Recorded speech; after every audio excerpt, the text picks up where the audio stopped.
Good morning.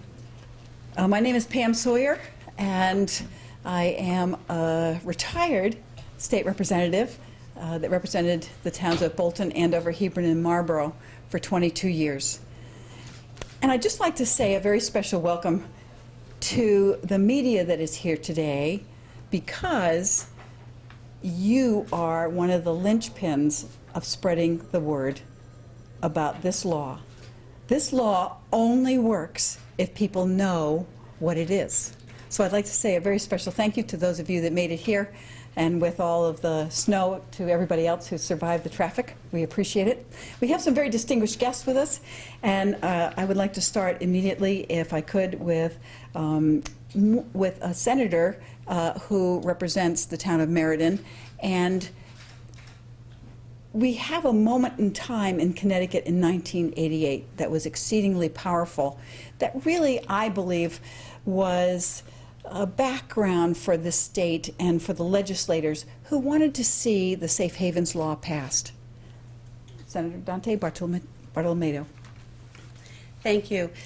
First, thank you to Representative Sawyer, because one of the last things that she did at the end of her term was to reinstate a group so that we could spread the message about what the Safe Haven law is. Had it not been for Representative Sawyer, I'm not sure that we would have gotten together and organized. And the reason that is so important is because the Safe Haven law passed in 2000. But if we think about who now would know about it, a young lady of 15, 16, even 14 wouldn't be aware of Safe Haven law unless the efforts of this group and everyone standing behind me brought it to the forefront again. So on January 2nd, in 1988, January 2nd of 1988, there was a horrible tragedy that happened in my community of Meriden, Connecticut. And that is a young woman, for reasons we're not aware even to this day, felt that she could not take care of her newborn baby. She wrapped this baby in a pink blanket and placed him under a tree, and the baby froze to death. That baby was later named David Paul, and I have brought with me a gentleman who I have so much respect for, Chief Robert Kaczynski. Chief Kaczynski was the Meriden police chief at the time that this tragedy happened. He has taken it upon himself, not only at the time of the tragedy, but we were just reminiscing, it's now 28 years later, to continue every single year to recognize baby David Paul. He brings together the Meriden police community. Some of us here, actually Representative Sawyer and myself, have been to the grave site to memorialize the death of this poor baby. I think what it means to all of us is that we need to continue to spread the word. That if a mom has a baby and she cannot take care of it, it does not mean that that baby has to perish the way that David Paul did. And so I would like, with no further ado, to present Chief Robert Kaczynski to bring us back to what happened to baby David Paul. Thank you, Senator. Quite often, many times, I think about what happened on that day. Yes, it was about 0 or below. I got a phone call from my command lieutenant stating that I was at home getting ready to go to work, that we had a problem. I said, what's the problem? He said, a baby was found frozen to death in the Aerogasket parking lot in South Meriden, Connecticut. I says, a baby found, he says, up against a tree. So got the full details, went down and checked it out, and sure enough. Anyway, as time went by, the hours and so forth, it was determined that the woman who had left the baby was in the parking lot, carried the baby full term. She had to, because the baby, we found out later, was full term, blood, blue-eyed little boy. And it ate away at us in the police department. We had Reverend Ralph Roy from the First United Methodist Church in Meriden help us to do whatever we had to as far as the clergy was concerned. And we had a big ceremony for the baby with 3 faiths, the Protestant, Catholic, and Jewish faiths, at the Congregational Church. It was a wonderful time. What hurt was that because we couldn't find that mom, no parents, we put the word out to the public, and a wonderful lady came forth and gave us a plot at Walnut Grove Cemetery in Meriden. And we also decided, through the help of Reverend Roy, and by the way, he gave us the name of David Paul, which means David, God's man, and Paul means God's little man. So we in the police department felt that we should do something for this little boy. We adopted him. And we promised that we would each and every year go to the cemetery and commemorate the birth and, unfortunately, the loss, the death of this little boy. He would have been 28 years old now, and each and every year when I look at the officers who were standing alongside of me with the senator, and I look at them and I'm thinking, would David Paul have been a police officer? Would my wife and I have been able to adopt him had we known that this woman, the young girl or whatever age she was, just couldn't handle the problem anymore?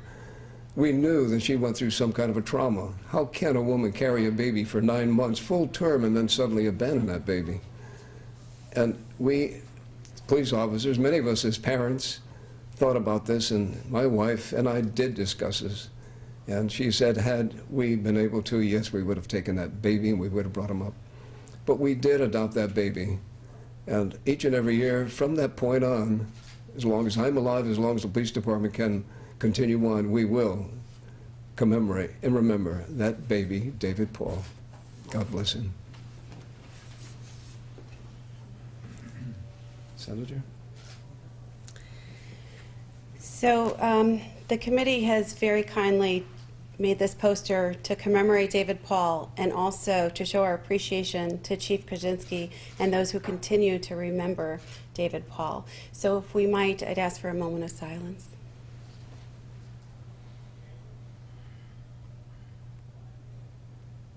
Thank you. Thank you.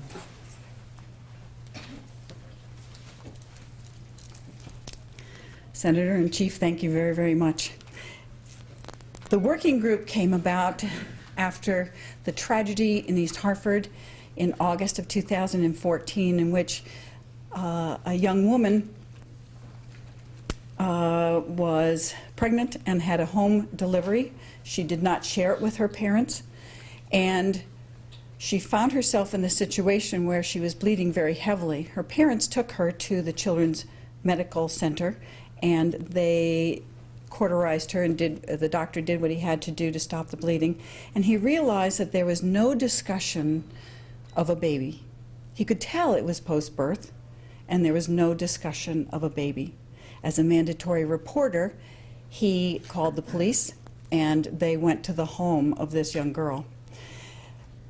They investigated, and they did find a full-term baby boy in the trash can. That moved me significantly, and because I realized she probably didn't know about the safe haven law in Connecticut. She didn't know she could have availed herself of the opportunity to go to an emergency room, not have to answer any questions. She could have her anonymity kept at the hospital, and her baby would have been taken by DCF and placed into a pre-approved adoptive home. And that would have saved 2 lives. At this point, we have lost the baby because he was found in the trash can. We have lost the mother to incarceration. And at her trial, the judge even mentioned the safe haven law and what a tragedy it was. So I got together a thought process of a working group, a group that would be a private, public partnership. And I started asking people if they would like to participate, and then I put the word out in the press. And I'd like to thank you very much, because we have people that have joined us from the outside of this building and outside of government to help with the safe haven law and spreading the word.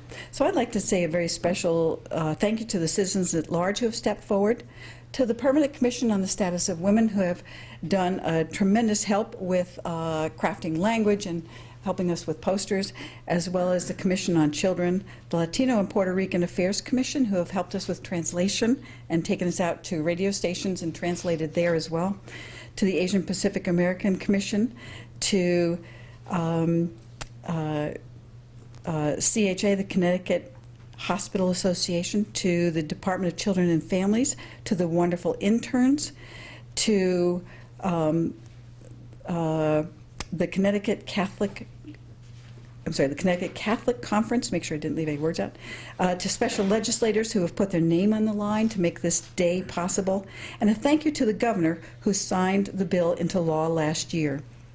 I'd also like to say a thank you to the Connecticut Service Bureau because they stepped forward and have offered their assistance to getting the word out to our youth as well. So at this point, I'd like to introduce a special advocate who I probably don't need to introduce to this august body in front of me. We have the 108th Lieutenant Governor of this great state of Connecticut, Nancy Wyman. Thank you.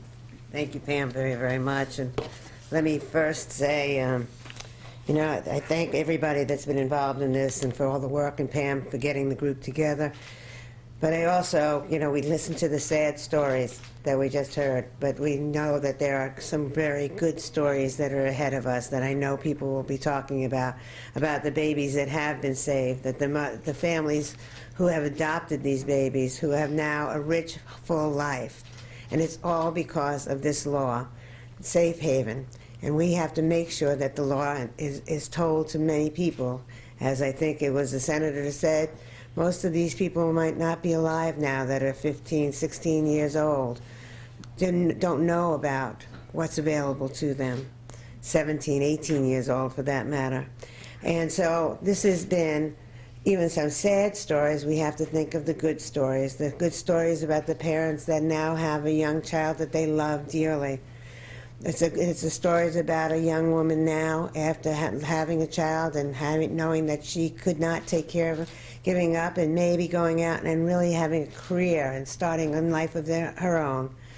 And hopefully, later on in her life, have children that she could take care of.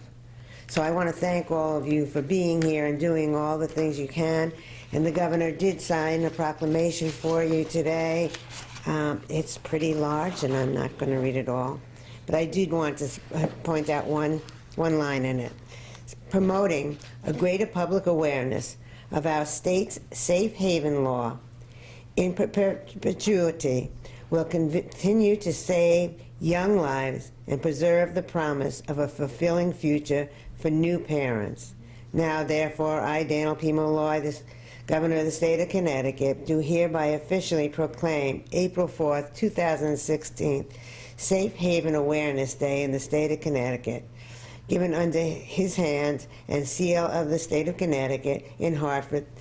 Daniel P. Malloy has signed this as His Excellency and signed by the Secretary of State, Denise Merrill. To all of you, I must thank the hospital associations. I want to thank, of course, our wonderful commissioner. Where'd she go? Oh, there she is to my left. Oh, that's funny. Joanne Katz. Only you would appreciate that, and I thought. But really, in all seriousness, thank you to all of you for everything you've done to make this day happen, and that making sure that our babies and our families can be safe. God bless you all. And I'm going to hand this to Joette, our wonderful commissioner. Thank you so much. Thank for you, you. thank you, thank you. Thank you for all you've done. Absolutely, thank you.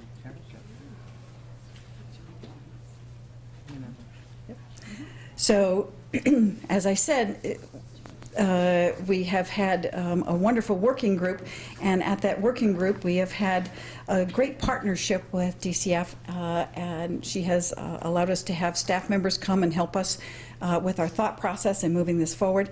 So at this time I would like to ask the Commissioner to please step forward and to share the good news. Thank you so much. I call Pam the godmother of this legislation and this movement. Again, let me echo her remarks and Lieutenant Governor's remarks in thanking everybody here, because it's a collaboration. You've all heard it takes a village. Well, it takes a village to raise a child, and it takes a village to save a child.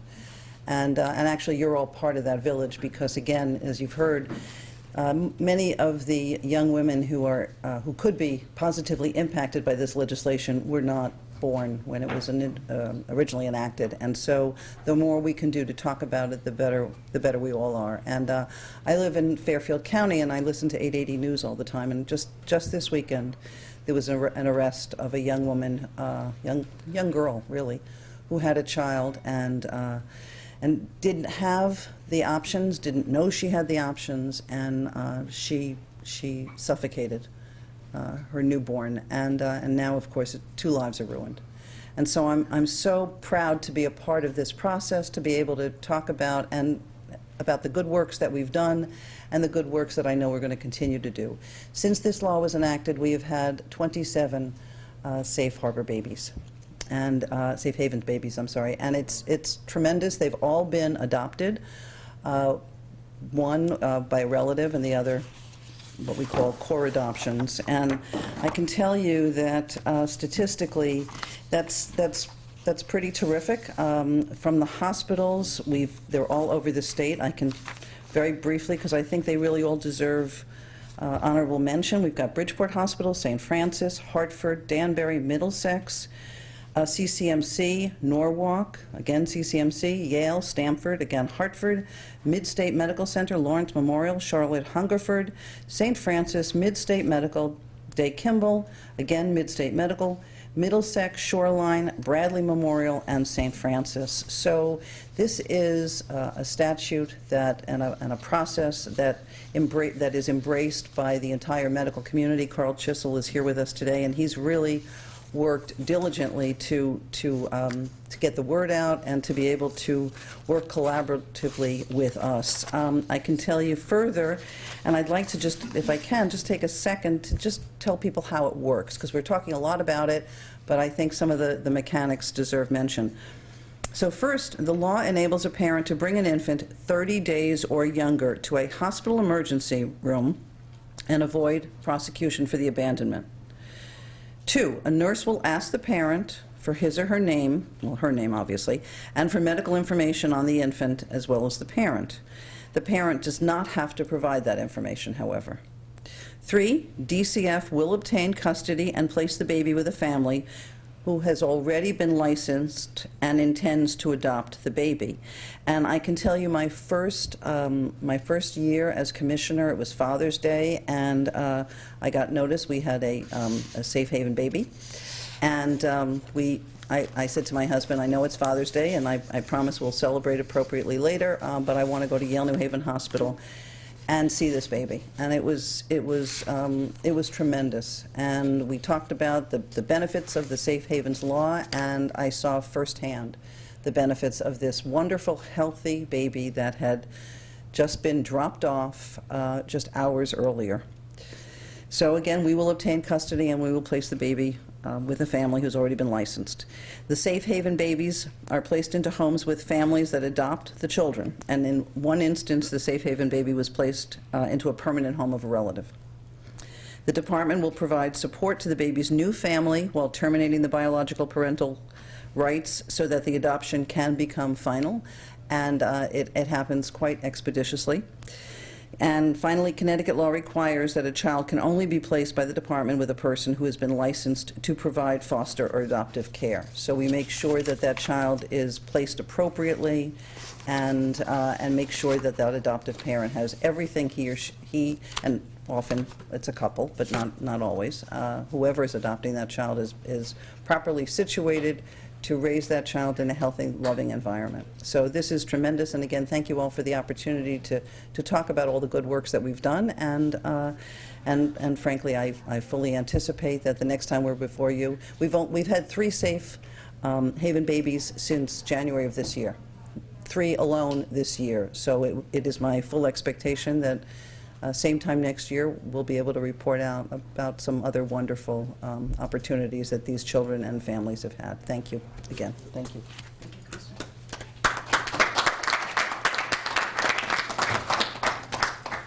So one of the things I would like to say today is we are always looking for ideas where to reach out, to whom to reach out. And if others have those kinds of ideas, you could certainly call any one of these legislators. You could certainly call DCF or the Permanent Commission on the Status of Women or the Commission on Children. You have a wide opportunity of people to call, and they will certainly bring it back to the working group. Again, it's how do we perpetually find a way to get to the next generation, because people literally age out of needing to know what this law is.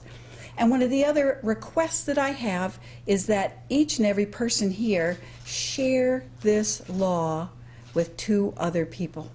And if you know your math, and if you ask them to share it with 2 other people each, exponentially, we can double, quadruple, and continue on spreading the word.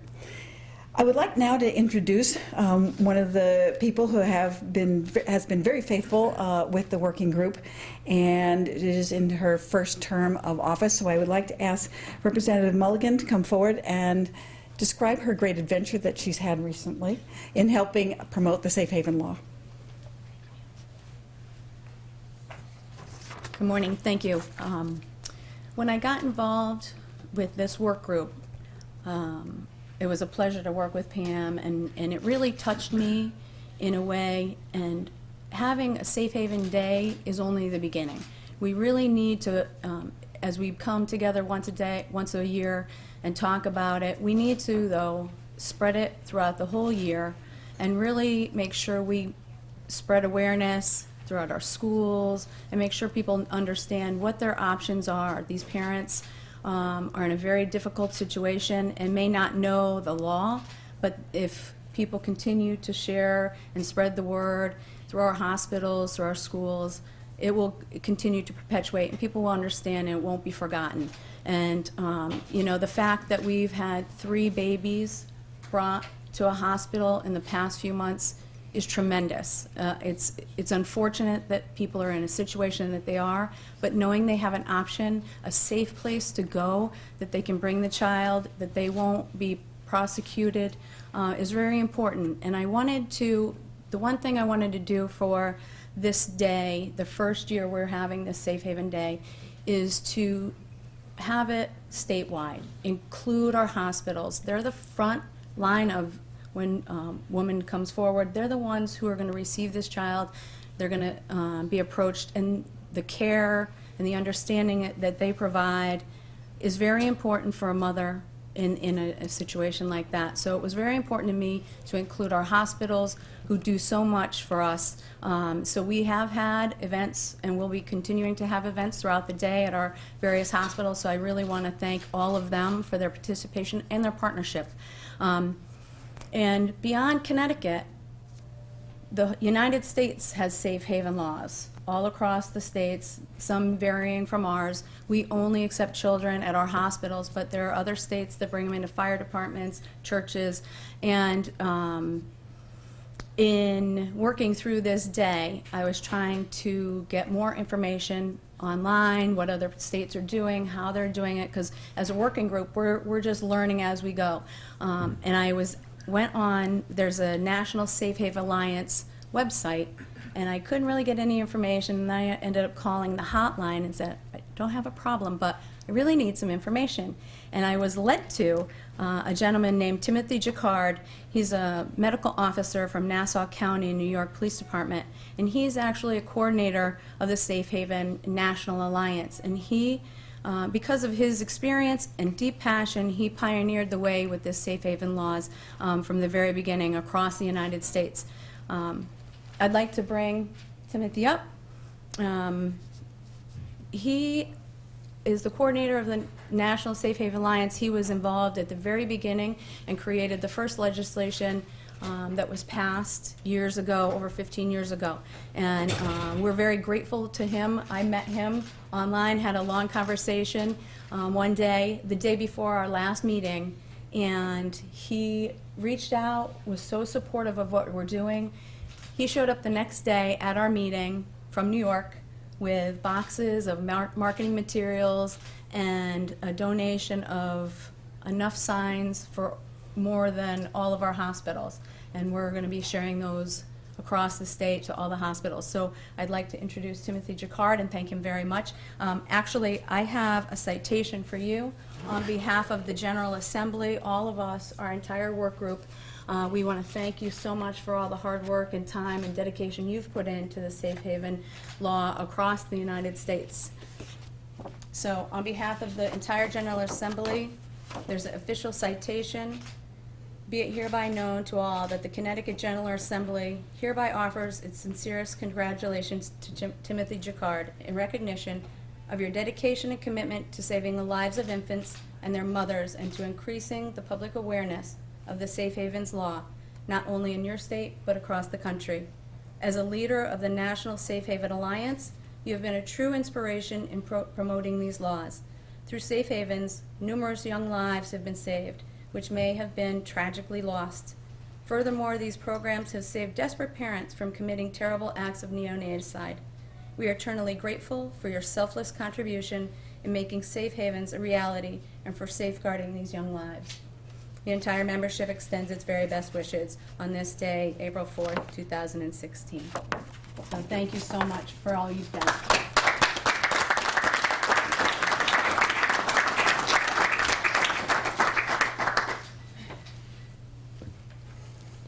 Well, it's my pleasure to be here in Connecticut.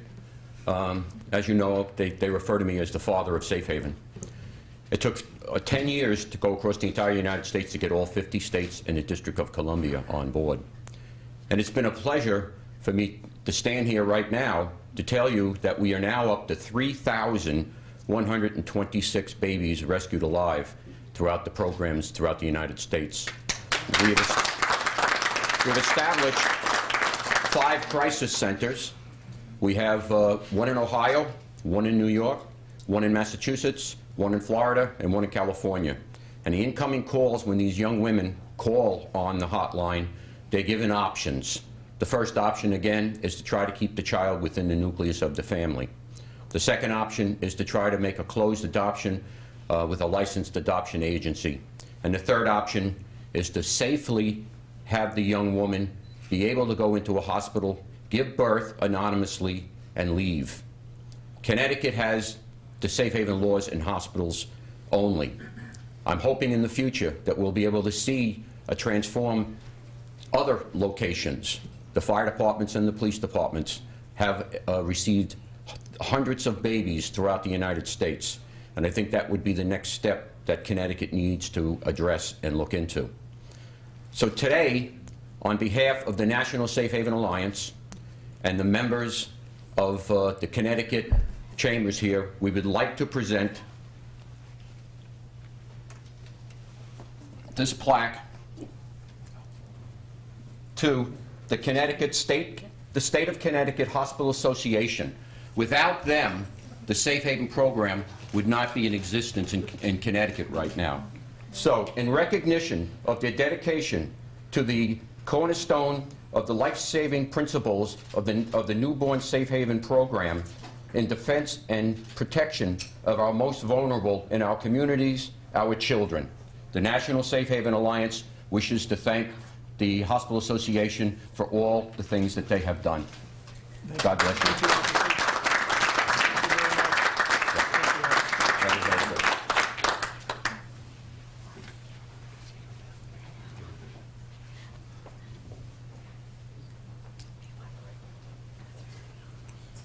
Very few people received this next award.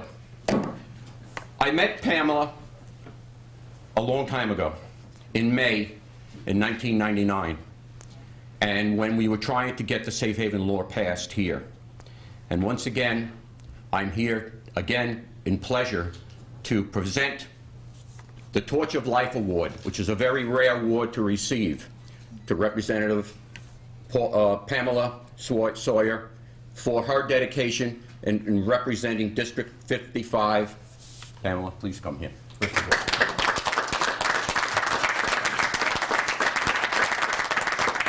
I was nervous when I met her the first time. Again, Pamela, this is presented to you from the National Safe Haven Alliance. The bars that you see here are Safe Haven life-saving bars, represented by the United States of America, the seal of Washington, D.C., and it is again in recognition of your dedication to the cornerstone of life-saving principles of the National Safe Haven Alliance program. Again, in defense and protection of our most vulnerable, our children, presented to you. God bless you. God.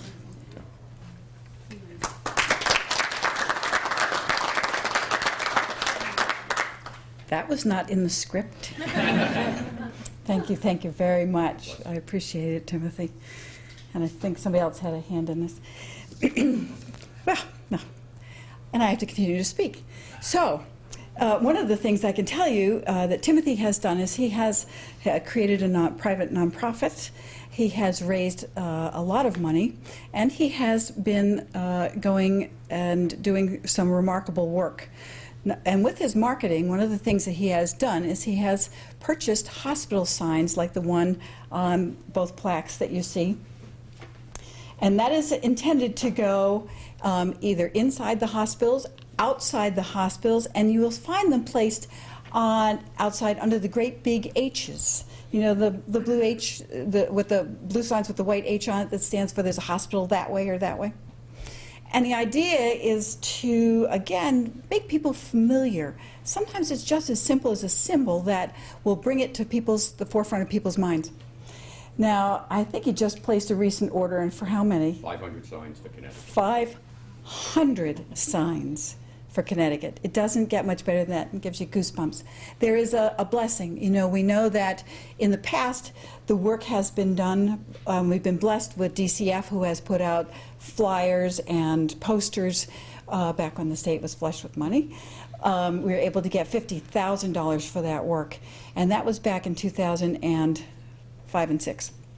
So at this point, though, with this private-public partnership, this is a blessing from the private sector, though with his public experience.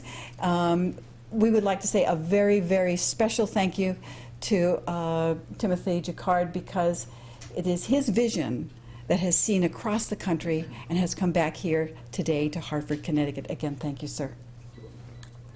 So as I'd like to wrap up and say thank you, you know, one of the things we talked about was this also, the commissioner mentioned it, this one family, that the baby was placed back with the family. And that particular little piece of the puzzle hasn't been discussed today. When a mother leaves her baby at the hospital, the baby gets a wristband, you know, typical hospital wristbands that has the information on it. And the mother gets a matching wristband. If she decides in the next 30 days to change her mind, she has the opportunity to come back, and a process is started through DCF to find out what can be done. And we do know out of the 27 that we have one case in which, so we know the process works. And we are hoping that through, again, your efforts today, that you will be able to share the word about the safe haven law. At this point, I'd like to again say thank you to the people standing behind me, to others who have stepped forward who are not able to be here today, and to the future people who will be sharing this law. So thank you very, very much.